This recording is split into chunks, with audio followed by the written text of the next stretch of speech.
ఈ దేశంలో ఉన్నటువంటి 30 కోట్ల మంది, అప్పట్లో ఉన్నటువంటి 30 కోట్ల మంది, కనీసం రమారమి 7 కోట్ల మందిగా ఉన్నటువంటి దళితులు అన్టచబిలిటీ ఎదుర్కొంటున్నారు. అంటే వివక్ష. ఈ అన్టచబిలిటీని తీసేయాలి అంటే ఈ దేశంలో ఖచ్చితంగా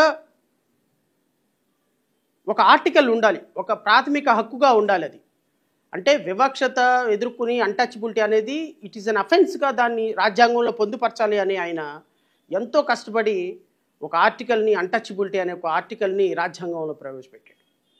దీని మీద కొంత చర్చ జరిగింది. అన్టచబిలిటీ ఏ ఫామ్లో ఉండాలి, ఎవరెవరు అన్టచబిలిటీ ఉండాలి అనే దాని మీద చాలా చర్చ జరిగింది.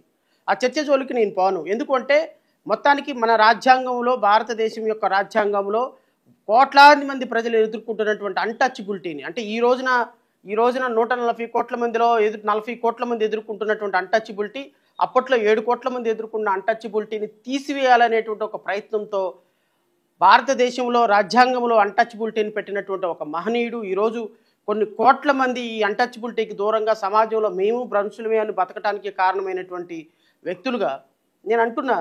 అమరావతిలో రైతులు వాళ్ళు కూడా అన్టచబిలిటీ ఎదుర్కొన్నారు. ఎందుకంటే వాళ్ళ పొలాలు రాష్ట్ర ప్రభుత్వం తీసేసుకొని వాళ్ళని రోడ్డు మీదకి వచ్చినప్పుడు మీ రైతులని కాపాడింది రాజ్యాంగమే. నేను కొన్ని వందల సందర్భాల్లో అమరావతి పోరాటానికి వెళ్ళినప్పుడు అక్కడ డాక్టర్ బిఆర్ అంబేద్కర్ విగ్రహాన్ని, నిలువెత్తి విగ్రహాన్ని పెట్టి ఎవ్రీడే పాలాభిషేకం చేసేవాళ్ళు వాళ్ళు. సో ఈరోజు మర్చిపోయినారు అంబేద్కర్. అమరావతి ఈరోజు ఎప్పుడైతే కూటమి ప్రభుత్వం వచ్చిందో అక్కడ అంబేద్కర్ని తలుచుకునే వాళ్ళు లేరు. ఎందుకు అంటే వాళ్ళ పర్పస్ సర్వ్ అయిపోయింది, అంబేద్కర్ తోటి వాళ్ళ ఉద్దేశాలు అయిపోయినాయి. కాబట్టి ఆయన గురించి మాట్లాడాల్సిన అవసరం లేదు. కానీ ఇలాంటి మహనీయుడికి ఈరోజు అన్టచబిలిటీ ఎదుర్కొంటున్నాడు అని చెప్పడానికి చాలా సిగ్గేస్తుంది నాకు. ఎస్ ఈ దేశంలో అన్టచబిలిటీని లేకుండా చేయాలని తన జీవితమంతా పోరాటం చేసిన ఒక మహనీయుడికి ఈరోజు వివక్ష. Can anyone believe this?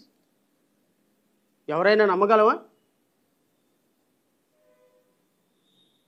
ఈరోజు అంబేద్కరే వివక్షత ఎదుర్కొంటున్నాడు అని చెప్తే ఎవరైనా నమ్మగలరా?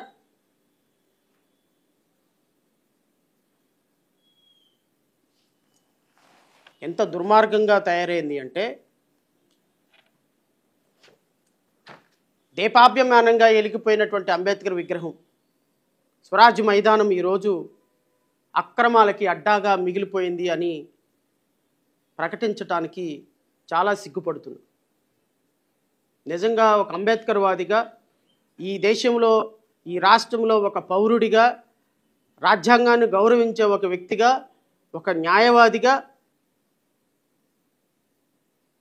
రాజకీయ పార్టీలు, న్యాయమూర్తులు అవన్నీ పక్కన పడేసేయండి, ఒక పౌరుడిగా ఈరోజు ఈ దేశానికి రాజ్యాంగం అందించినటువంటి ఒక మహనీయుడు ఉన్నటువంటి విగ్రహం ఉన్నటువంటి పరిస్థితిని, దేపాభ్యమానంగా ఎలిగినటువంటి ఆ స్వరాజ్ మైదానం ఈరోజు అక్రమాలకు అడ్డాగా, అసాంఘిక శక్తులకు అడ్డాగా, ప్రేమికులకి లవర్స్ పార్క్గా,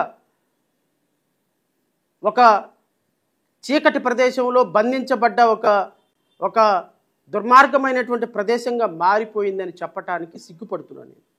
అది కూడా విజయవాడ నడిబొడ్డులో. దీనికి కారణం ఈ విగ్రహాన్ని గత ప్రభుత్వం నెలకొల్పింది కాబట్టి దీన్ని ఏ విధంగానూ డెవలప్ చేయకూడదు అనేటువంటి ఒక చంద్రబాబు నాయుడు కూటమి ప్రభుత్వం యొక్క sadistic behaviour. Doctor BR Ambedkar విగ్రహాన్ని ఏదో ఒక రకంగా అక్కడి నుంచి తొలగించాలి, ఈ విగ్రహాన్ని డెవలప్ చేయకూడదు, అక్కడ ఉన్నటువంటి ఆడిటోరియాన్ని డెవలప్ చేయకూడదు, అక్కడ ఉన్న సినిమా థియేటర్ని మూతవేయాలి, అక్కడ ఆ లైబ్రరీగా ఏ విధంగానూ కొనసాగటానికి లేదు, ఏ ఒక్క సందర్శకుడు అక్కడికి రాకుండా దీన్ని లాసుల్లో వస్తుంది. కాబట్టి అంబేద్కర్ విగ్రహాన్ని ఏదో ఒక రకంగా మూసివేసే ప్రయత్నం చంద్రబాబు నాయుడు అధ్యక్షతన, నారా లోకేష్ అధ్యక్షతన, పవన్ కళ్యాణ్ అధ్యక్షతన, భారతీయ జనతా పార్టీ అధ్యక్షతన చాలా సీరియస్గా జరుగుతుంది అని చెప్పటానికి చాలా సిగ్గుపడుతున్నా. ఈ అంశాలని జై భీమ్రావ్ భారత్ పార్టీ చాలా తీవ్రంగా ఖండిస్తుంది. జై భీమ్రావ్ భారత్ పార్టీ చాలా తీవ్రంగా ఖండిస్తుంది.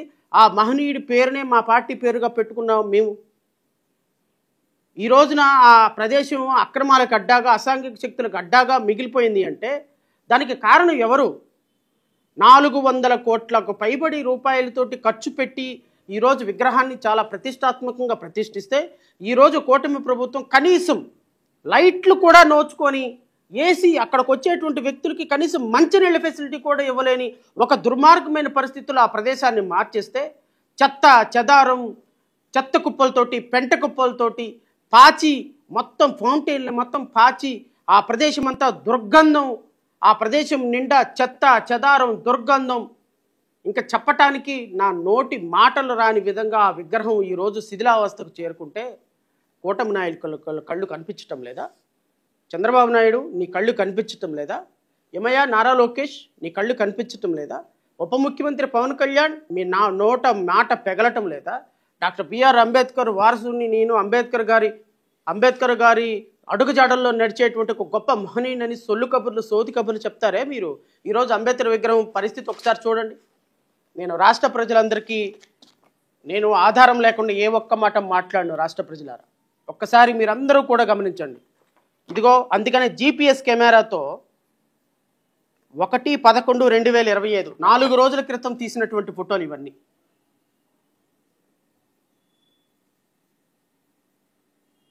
నాలుగు రోజుల క్రితం తీసిన ఫోటోలు మేమందరం వెళ్ళి సందర్శించినప్పుడు ఈ ఫోటోల యొక్క పరిస్థితి చూడండి, ఎంత దుర్గంధం.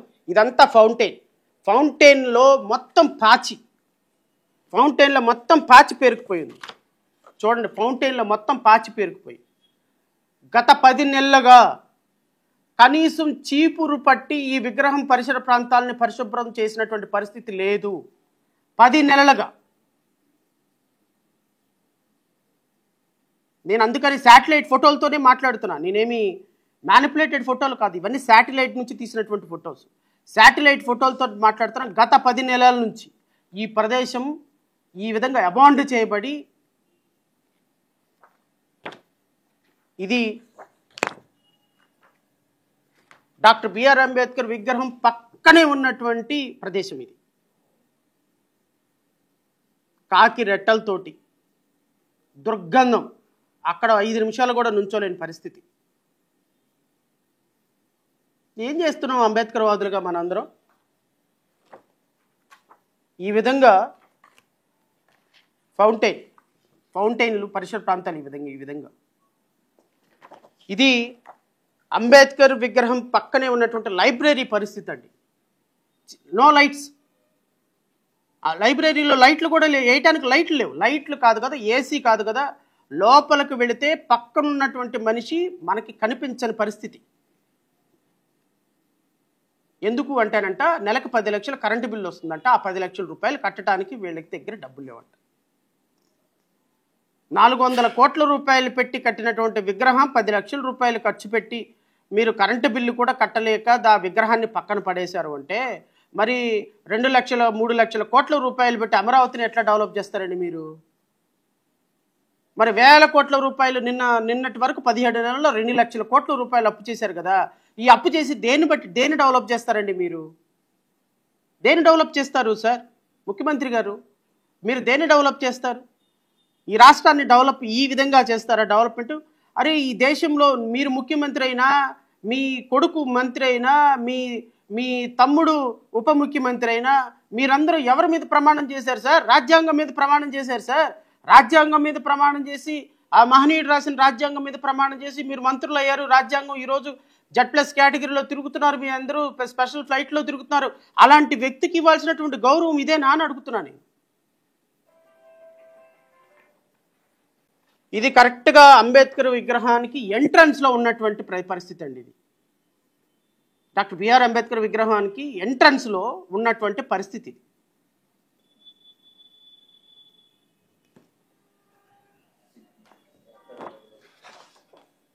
ఇది.